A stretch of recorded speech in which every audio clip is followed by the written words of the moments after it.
ইসলামী bank news top 10।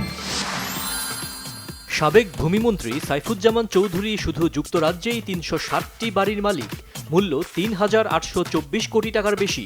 আল জাজিরার প্রতিবেদন। মামলা হলেই গ্রেফতার নয়, স্বরাষ্ট্র উপদেষ্টার নির্দেশনা।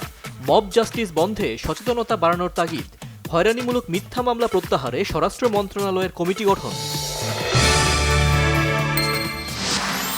দেশের সব স্থানে সেনাবাহিনীকে ম্যাজিস্ট্রেসি ক্ষমতা দেয়া ঠিক হয়নি বলেছেন বিএনপি মহাসচিব মির্জা ফখরুল ইসলাম আলমগীর।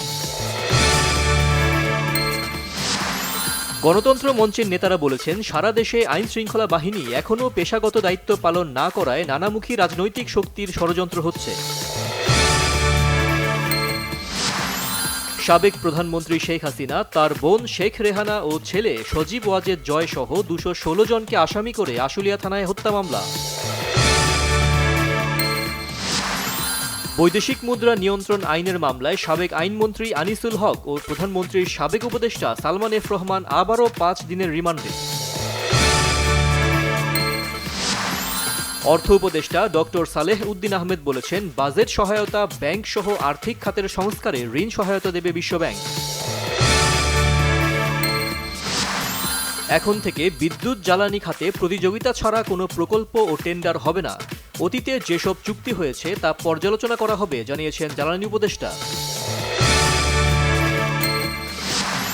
ফিলিস্তিন রাষ্ট্র গঠনে রাজি না হলে ইসরায়েলের স্বাধীনতায়ও স্বীকৃতি দেবে না সৌদি আরব, সাফ জানিয়ে দিলেন সৌদি যুবরাজ মোহাম্মদ বিন সালমান। হাসানের বোলিং তোপে শুরুতেই সাজঘরে রোহিত, গিল, কোহলি। চেন্নাই টেস্টের প্রথম দিনে ভারতকে চেপে ধরেছে বাংলাদেশ।